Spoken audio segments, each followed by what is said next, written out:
Hi, Savvy Sales community.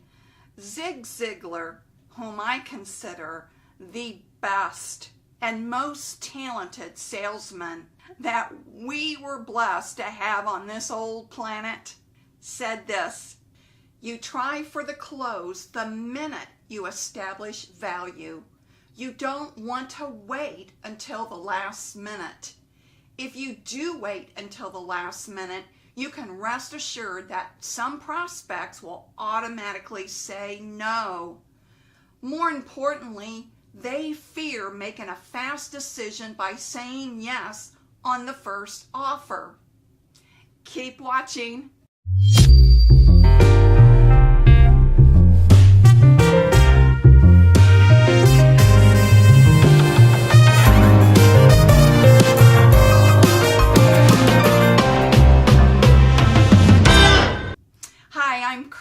Harrington, the Savvy Sales Lady, your personal YouTube sales coach, helping you to learn sales savvy intelligence so you can sell intelligent.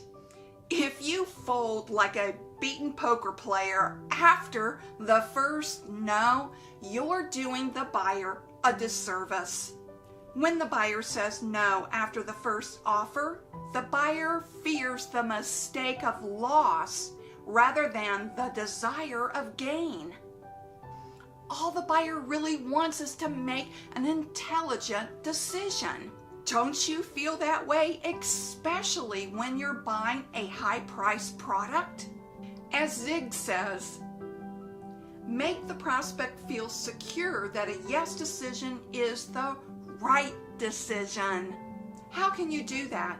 Well, you can't cave after the first no. If you do, you can't create an opportunity for the buyer to make an intelligent decision. In other words, you're not helping the buyer to buy if you cave. Make it easy for the buyer to buy. Here are 2 tips. Tip number 1. Don't wait until you've given the buyer all the benefits and features before you close the sale. Only present those benefits and features that will help the buyer solve his problems. It's not necessary to share every benefit and feature. It's just not. Tip number 2, close throughout the sale. Remember in this video where I talked about how we've been conditioned to say no? If you haven't watched it, go ahead and watch it now and come back to this video. And remember what Zig Ziglar said at the beginning of this video. You try for the close the minute you establish value. You don't want to wait until the last minute. If you do wait until the last minute, you can rest assured that some prospects will automatically say no. More importantly, they fear making a fast decision and saying yes on the first offer. Close throughout the sale. When the buyer says no, the buyer is saying your price is too high and your value is way too low. I'm not going to spend my hard-earned cash on a little bit of value.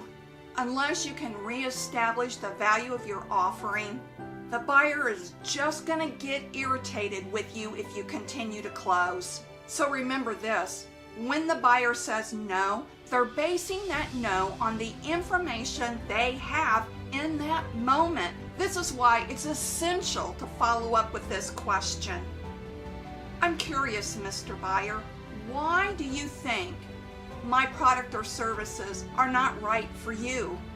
When you go about your sales calls this week, would you keep these tips in mind and give me a thumbs up if you're willing to implement them in your sales calls? And if you're not already a subscriber, I'd like to invite you to hit that subscribe button and become a part of the Savvy Sales Lady community. We're a community for all salespeople.